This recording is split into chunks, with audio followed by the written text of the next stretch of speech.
ओम नमो भगवते वासुदेवाय। नारायणं नमस्कृत्यं नरं चैव नरोत्तमं देवीं सरस्वतीं व्यासं ततो जयमुदीरयेत्। नष्टप्रायेषु अभद्रेषु नित्यं भागवत सेवया भगवति उत्तम श्लोके भक्तिर्भवति नैष्टिकी। ग्रंथराज श्रीमद्भागवतम की जय। स्कंद 4 अध्याय 9 श्लोक संख्या 63।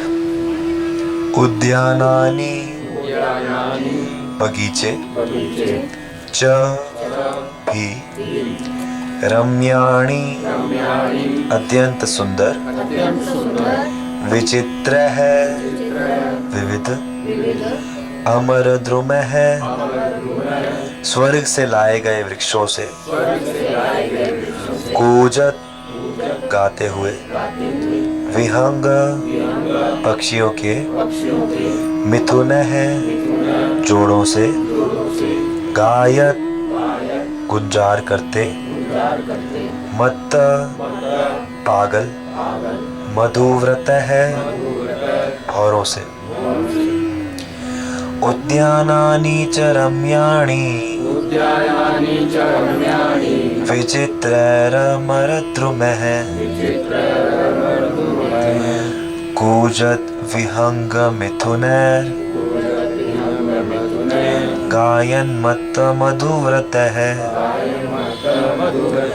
राजा के महल के चारों ओर बगीचे थे जिनमें उच्चस्थ लोकों से लाए गए अनेक प्रकार के वृक्ष थे। इन वृक्षों पर मधुर गीत गाते पक्षियों के जोड़े तथा गुंजार करते मधुमत्त भौरे थे। तात्पर्य: इस श्लोक में अमर द्रुम शब्द अत्यंत महत्वपूर्ण है, जिसका अर्थ है स्वर्ग से लाए गए वृक्ष। उच्चस्थ लोकों को अमर लोक कहा जाता है, जहाँ मृत्यु देर से होती है, क्योंकि वहाँ के लोग देवताओं की गणना के अनुसार 10,000 वर्ष तक जीवित रहते हैं, जहाँ हमारे 6 मास वहाँ के एक दिन के तुल्य होते हैं। देवता स्वर्ग लोक में देवलोक के समय के अनुसार मासों वर्षों तथा 10,000 वर्षों तक जीवित रहते हैं, और जब उनके पुण्य कर्म क्षीण हो जाते हैं तो वे पुनः इस पृथ्वी पर आ जाते हैं। ये सारे कथन वैदिक साहित्य में प्राप्य है। जिस प्रकार वहाँ मनुष्य 10,000 वर्ष तक जीवित रहते हैं, उसी प्रकार वहाँ के वृक्ष भी। वस्तुतः इस पृथ्वी पर भी अनेक वृक्ष ऐसे हैं जो 10,000 वर्ष तक रहते हैं, तो फिर स्वर्ग के वृक्षों का क्या कहना। उनमें कई 10,000 वर्ष तक जीवित रहना चाहिए, और कभी कभी, जैसा कि आज भी प्रचलित है, कुछ अमूल्य वृक्ष एक स्थान से दूसरे स्थान पर भी ले जाए जाते हैं। अन्यत्र एक जगह कहा गया है कि जब भगवान श्री कृष्ण अपनी पत्नी सत्यभामा के साथ स्वर्ग गए, तो वे अपने साथ स्वर्ग से पारिजात पुष्प का वृक्ष पृथ्वी पर लेते आए। इसके लिए श्री कृष्ण तथा देवताओं में युद्ध भी हुआ। यह पारिजात भगवान श्री कृष्ण के महल में लगाया गया, जिसमें रानी सत्यभामा का निवास था। स्वर्ग लोक में फूल तथा फलों के वृक्ष उत्तम होते हैं। वे अत्यंत मनोहर तथा स्वादिष्ट होते हैं, और ऐसा प्रतीत होता है कि महाराज उत्तानपाद के महल में अनेक प्रकार के ऐसे वृक्ष थे। तो अभी ध्रुव महाराज जब नगर में प्रवेश कर रहे हैं, तो उसकी शोभा का वर्णन हो रहा है, और ये सब शोभाएं जो है ये हमारे मन को लुभा जाती हैं, लेकिन उसके मन को नहीं लुभाती जिसको भगवत प्राप्ति हो गई है। तो ध्रुव महाराज इन सब से बचे रहेंगे, लेकिन हम जैसे लोग ये स्वर्ग के जो वृक्ष हैं, स्वर्ग के जो गीत हैं, स्वर्ग के मधुर, उन सब से बहुत ही जल्दी आकृष्ट हो जाते हैं। तो जैसा बताया गया कि पृथ्वी के ऊपर 6 लोक और हैं, भूवरलोक, फिर स्वर्गलोक, फिर जनलोक, तपलोक, महरलोक, और फिर सत्यलोक। तो सत्यलोक सबसे ऊपर, जहाँ पर ब्रह्मा जी का निवास स्थान है। तो ब्रह्मा जी के लोक में आयु कितनी है? आयु मतलब ब्रह्मा जी का एक दिन यानी कि यहाँ का 1000 चतुर्युगी। जैसे 4 युग जो है, 4 युग जब मिला के होते तो वो होते हैं 43 लाख साल के करीब, 43,20,000 साल। अब वो जो 1000 बार जब हो जाते हैं तो उतना ब्रह्मा जी का एक दिन होता है, उतनी एक रात होती है। तो ऐसे ब्रह्मा जी के एक दिन के 365 दिन का एक साल, और ऐसे 100 साल तक ब्रह्मा जी जीवित रहते हैं। फिर उससे नीचे होता है तपलोक और महरलोक। तो ये तपलोक और महरलोक जो है, इनके निवासी भी अधिकांश ऐसा देखा जाता है कि ब्रह्मा जी के जितने ही जीवित रहते हैं। लेकिन तपलोक में विशेषता ये होती है कि अधिकतर जो निवासी है वहाँ के उनको तपस्या में ही आनंद मिलता है, विशेष तपस्या। जैसे 4 कुमार है, सनक, सनातन इत्यादि, तो वो विशेष यहाँ के निवासी हैं, तपलोक में रहते हैं। और उससे नीचे होता है महरलोक। तो महरलोक में जो याज्ञिक ब्राह्मण होते हैं, जो यज्ञ में जिनकी बहुत निष्ठा होती है, जैसे आज के समय में भी पृथ्वी पर कुछ ऐसे अग्निहोत्री ब्राह्मण होते हैं, जैसे कि कास्ट होती है ना अग्निहोत्री। तो ये अग्निहोत्री का मतलब क्या होता है कि उनकी अग्नि कभी बुझती नहीं है, 24 घंटे अग्नि चलती रहती है और नित्य प्रतिदिन यज्ञ होता है, और उस अग्नि को वो बुझने नहीं देते, यज्ञ की अग्नि को।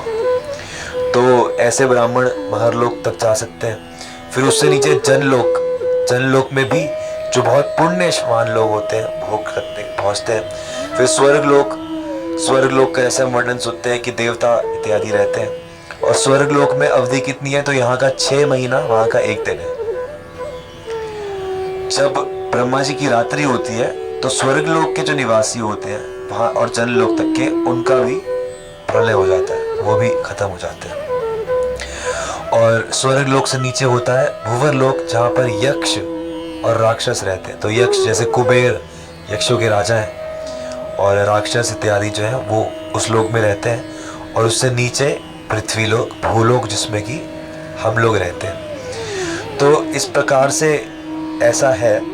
लेकिन ऐसा देखा जाता है कि जब कोई बहुत ही पुण्यशाली राजा हो तो पृथ्वी पर रहते हुए भी उसका ऐश्वर्य स्वर्ग या ऊपर के ब्रह्मा आदि लोकों से भी ज्यादा ऐश्वर्य उनका बढ़ जाता है। जैसे नल, राजा नल के बारे में आता है, नल दमयंती की कथा आती है पुराणों में। तो कहते हैं कि राजा नल का जो ऐश्वर्य था वो इतने पुण्यवान थे कि उनका ऐश्वर्य देवताओं को परास्त करता। और दमयंती विश्व सुंदरी थी, तो उनको जब विवाह का समय आया तो उन्होंने सारे देवता स्वयंवर में पहुंचे। लेकिन राजा नल इतने पुण्यशाली थे कि दमयंती उनके सौंदर्य से ज्यादा प्रभावित हुई। हालांकि देवता जो है, देवता कितने सुंदर हैं, देवताओं के शरीर से सुगंध आती रहती है, तेजोमयी शरीर है।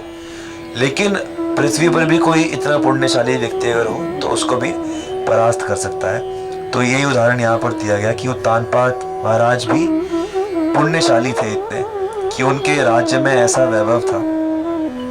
बगीचों में स्वर्ग से लाए गए अनेक प्रकार के वृक्ष, और वहाँ पर पक्षियाँ और गुंजार करते हुए जो भौरे, तो उनसे वो जो शोभा थी वो बहुत सुंदर लगती है। तो ऐसे रमणीय स्थान में जो भी पुण्यवान होता है, जो भी भगवान की भक्ति करता है, तो उसके आसपास वातावरण भगवान अपने आप ऐसा बना देते हैं। ऐसे युधिष्ठिर महाराज के बारे में भी कहा जाता है कि युधिष्ठिर महाराज का जो ऐश्वर्य था वो देवताओं से भी विशेष था। तो ये सब आता रहता है, लेकिन जो भक्त होता है वो इस पर ध्यान नहीं देता, क्योंकि इन सब के चक्कर में ईर्ष्या द्वेष बहुत पैदा हो जाता है। जैसे राजा नल को इतना ऐश्वर्य था तो देवताओं को उनसे ईर्ष्या हो गई, तो उन्होंने ऐसा चक्कर घुमाया कि जुए में उनके सौतेले भाई से उन्होंने उनका सब कुछ हरवा दिया और उनको भी जंगल जाना पड़ा। ऐसा ही पांडवों के साथ होता है कि उनको भी। तो इसलिए भक्त जो है वो इन सब के पीछे भागता नहीं है, वो अपना वैराग्य से रहना चाहता है। क्योंकि जहाँ पर भी धन संपत्ति बहुत ज़्यादा बढ़ जाती है तो वहाँ पर वैराग्य, मतलब वहाँ पर द्वेष पे आ जाता है। संसार के लोग जलने लगते हैं, कई बार देवताओं को भी कष्ट होता है कि भाई इसका ऐश्वर्य हमसे ज्यादा बढ़ रहा है। जैसा कि ध्रुव महाराज ने भी कहा कि देवताओं ने मेरी बुद्धि खराब कर दी जब मैं भगवान की भक्ति करने चला, क्योंकि देवताओं को ये डर था कि मैं उनसे भी विशेष हो जाऊंगा। तो ये संसार का स्वभाव है कि एक व्यक्ति दूसरे व्यक्ति को दबाना चाहता है, अपने से आगे निकलने नहीं देना चाहता। भाई हमसे आगे कैसे निकल जाए, नहीं हमसे पीछे है तो हमेशा हमसे पीछे ही रहे। और कई बार हम देखते हैं कि हम भक्ति संस्थाओं में जब जुड़ते हैं तो हमारे अंदर भी कई बार ऐसा स्वभाव आ जाता है। भाई अगर हमें 10-12 साल हो गए भक्ति करते हुए, तो कोई नया भक्त आए हमसे विशेष निकले, तो कई बार हमें लगता है अरे यार थोड़ा लगने लगता है ये इतना तेज कैसे भाग रहा है, इसको रोको या इसको पकड़ो। और कई बार हमें ऐसा लगता है कि भाई हमें रोका जा रहा है, हम बढ़ना चाह रहे हैं। तो ये सब भौतिक संसार का स्वभाव है, यहाँ पर ऐसा होता रहता है, क्योंकि भक्ति संस्थाएं भी भौतिक संसार के अंदर ही चल रही हैं। तो कई बार यहाँ पर भी ऐसा गड़बड़ हो जाती है। लेकिन जहाँ पर भक्ति, शुद्ध भक्ति का प्रयास किया जा रहा है, तो शुद्ध भक्ति की क्या परिभाषा है? शुद्ध भक्ति की क्या परिभाषा है? आगे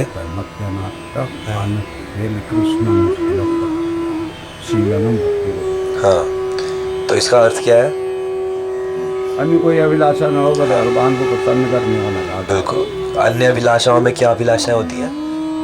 जैसे कुछ पाने की इच्छा, कुछ खाने की इच्छा, कहीं जाने। हाँ, तो ज्ञान कर्म आदि अनावृतम। तो ज्ञान कर्म ये दो मुख्य प्रकार की इच्छाएं हैं जो बाधक बनती हैं। ज्ञान क्या है? ज्ञान का मतलब होता है कि मुझे मुक्ति मिल जाए। तो मुक्ति की अगर इच्छा है तो भगवान की शुद्ध भक्ति नहीं है। और कर्म यानी कि सांसारिक उपलब्धि। सांसारिक उपलब्धि में क्या आ जाएगा? सांसारिक उपलब्धि में सबसे महत्वपूर्ण मान सम्मान, फिर धन संपत्ति और शरीर का भोग। तो ये सब अगर इनमें से किसी चीज की इच्छा है तो कृष्ण को प्रसन्न करके भी हम उन्हीं इच्छाओं में फंसे रहेंगे।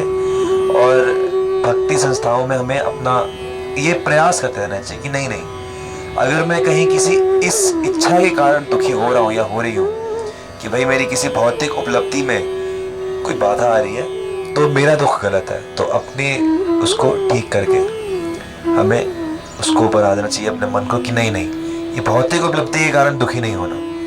आध्यात्मिक उपलब्धि देखो, बस ठीक है, मैं नाम कर पा रहा हूँ या नहीं कर पा रहा हूँ, सेवा कर पा रहा हूँ नहीं कर पा रहा हूँ, तो बस ठीक है, जो है उसको सहन करो। और सहन करने का फल ये होता है जो ध्रुव महाराज को मिला। ध्रुव महाराज की माता ने जो थी, तो जब कंप्लेंट आई कि भाई ऐसा हो रहा है, तो झगड़ा करने नहीं गई, सहन करने लग गई कि भाई ठीक है, कोई बात नहीं बेटा, भगवान का भजन करो, कोई बात नहीं। चाहती तो लड़ने जा सकती थी। तो इसी प्रकार से उस सहन करने का प्रभाव ये हुआ कि ध्रुव महाराज को भी भगवत प्राप्ति हुई और उनको स्वयं भी भगवत प्राप्ति हुई। तो इस प्रकार से भौतिक उपलब्धियों और इन सब से साथ में रहते हुए हमें ध्यान से चलते हुए भगवान का भजन करते रहना चाहिए। ग्रंथराज भागवतम की किसे यहाँ पे जैसे पारिजात पुष्प कर दे प्रतिपन ये क्या है भगवान जी, तो तीनों में और देवताओं में ये, हाँ जी, तो देवताओं में ज्ञान नहीं है कि वो तो भगवान है वो ना, या वो ये भगवान की माया शक्ति का जो वर्चस्व है वो दिखाया जा रहा है यहाँ पर। भगवान की माया शक्ति इतनी ज्यादा बलशाली है कि अभी थोड़े दिन पहले ही इंद्रदेव ने किया था काम गोवर्धन लीला में, है ना। तो इंद्रदेव को तो समझ में आ जाना चाहिए था, लेकिन फिर ये युद्ध जो हुआ किससे हुआ? इंद्रदेव से तो युद्ध हुआ, इंद्रदेव से युद्ध हुआ। और उससे पहले भी इंद्रदेव सब जानते ही हैं, लेकिन भगवान की माया शक्ति इतनी ज्यादा शक्तिशाली है कि जब व्यक्ति भोग में लगता है, ये माया शक्ति कब अटैक करती है? माया शक्ति तब अटैक करती है जब व्यक्ति भोग में लग जाता है। इसीलिए जो साधु संत है या भक्तों को कहा जाता है कि भाई अपने भोगों को नियंत्रण में रखो, क्योंकि जैसे ही भोग बढ़ते हैं तो क्या होता है, चेतना नीचे जाने लगती है, माया का प्रभाव पड़ने लगती है। भोग हम एक तरह से कह सकते हैं नशा है। तो जैसे ही व्यक्ति शराब पीता है तो उसकी बुद्धि भ्रष्ट होने लग जाती है। ऐसे ही व्यक्ति जब भोग भोगता है, अब भोग क्या क्या है, वही जो बात हुई, मान सम्मान भी भोग होता है। जब किसी की प्रशंसा की जाती है, मान सम्मान दिया जाता है, तो एक तरह से सूक्ष्म भोग मन में चलता है, हाँ भाई, व्यक्ति का अहंकार बढ़ने लगता है। फिर शरीर के भोग होते हैं, खाने पीने के, देखने सुनने के, सब। तो इन भोगों से क्या होता है, व्यक्ति का अहंकार बढ़ता है, माया का प्रभाव बढ़ जाता है। तो स्वर्ग में इतने ज्यादा भोग है कि देवता लोग जो है उन, इसीलिए देवता पृथ्वी पर जन्म लेना चाहते हैं, क्योंकि पृथ्वी पर सामंजस्य है, पृथ्वी पर भोग भी है लेकिन कष्ट भी है, जिनके कारण से व्यक्ति समझ पाता है कि भाई इन भोगों में असली सुख नहीं है। स्वर्ग में इतने ज्यादा भोग है कि वो बुद्धि को दोबारा नीचे ले जाते हैं। तो ये भगवान की माया शक्ति इतनी ज्यादा शक्तिशाली है कि आप बार बार भगवान को देखते भी रहो, तो भी अगर आपने भगवान के प्रति प्रेम विकसित नहीं किया है, तो ये भोग कब खत्म होंगे, जब भगवान का प्रेम आ जाएगा। क्योंकि क्या है कि हम खाना तो छोड़ नहीं सकते, और खाना खाएंगे तो भोग हो ही रहा है। लेकिन जब भक्ति आ जाती है तो व्यक्ति खाना नहीं खाता, तो वो भगवान का प्रसाद ग्रहण करता है। हमें आहार, घूमना, विहार तो चाहिए ही, शरीर को चलाने के लिए काम तो करना ही है। तो अगर हम भगवान की भक्ति के बिना कर रहे हैं तो हम भोग कर रहे हैं। लेकिन जैसे ही भगवान की भक्ति आ जाती है तो हम व्यापार नहीं कर रहे हैं, तो हम भगवान की सेवा के लिए अपना धर्म निर्वाह कर रहे हैं, तो भगवान की सेवा ही है। तो जब भगवान की भक्ति आ जाएगी तो वो सारे जो भोग हैं वो धीरे धीरे भक्ति में परिवर्तित होने लगेंगे और उनसे हमारा मन शुद्ध होने लगेगा। तो ऐसे प्रभु जी, मैं ये कहना चाहता हूँ कि स्वर्ग लोक में इतने भोग आपने बताया कि है, वहाँ कष्ट नहीं है, और पृथ्वी लोक में भोग है लेकिन कष्ट भी है। कहने का तात्पर्य ये है ना, तो मतलब आपके कहने का मतलब इसकी एक सीमा होनी चाहिए। जैसे हम अधिक खाना खाते हैं तो हाँ, ये भी हमें खाना खाना ही नहीं है, हमें भगवान का प्रसाद खाना है। हम जो भी खाते हैं अधिक मात्रा में नहीं, हम जो भी खाना हो तो हमें पहले भगवान को भोग लगवाना चाहिए। अच्छा। ठाकुर जी, जैसे अगर आपके घर में या अपने वॉलेट में कहीं पे ठाकुर जी की, जैसे राधा श्याम सुंदर है ना, ये सुंदर सी फोटो रखो, ठीक है। जब भी कुछ खाना हो तो तुलसी पत्र प्लेट में डालो, पहले भगवान को भोग लगवाओ, ठीक है ना।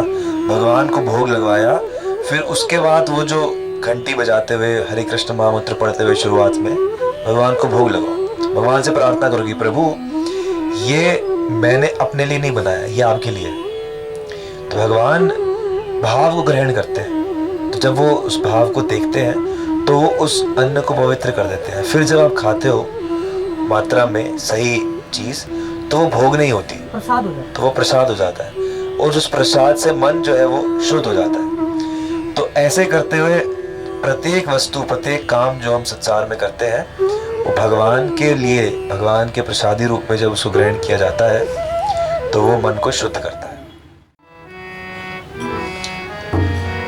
हरि हरि विफल जन्म गवाईन, हरि हरि विफल जन्म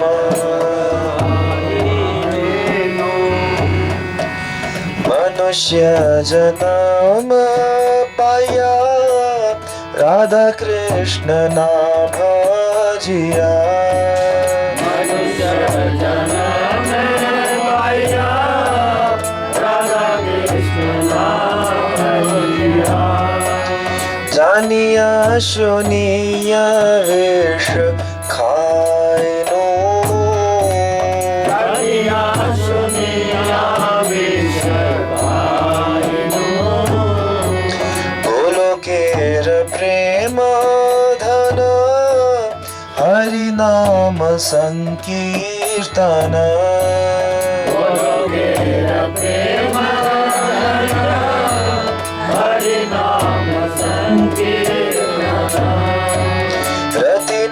जन्मील केने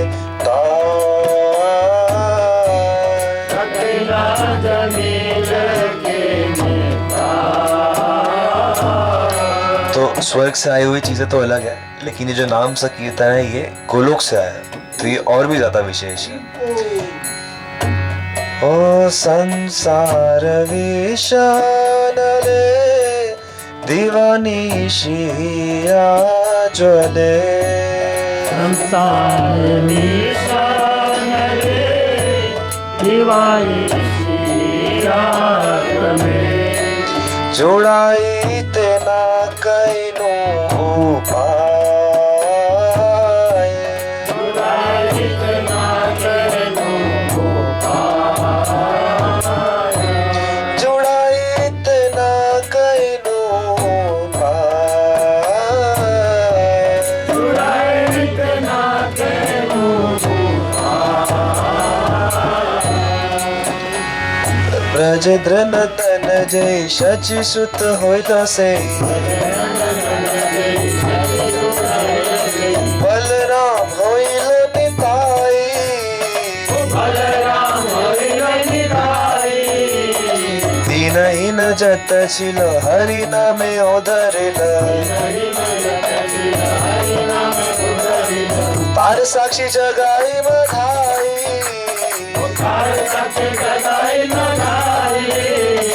आहा प्रभु नंद सुत वृषभानु सुत युत, करुणा करह एई पार,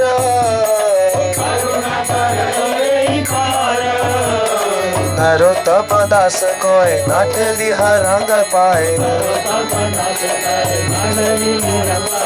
तुम भी न के आछे अमार, तुम भी न के आछे अमार,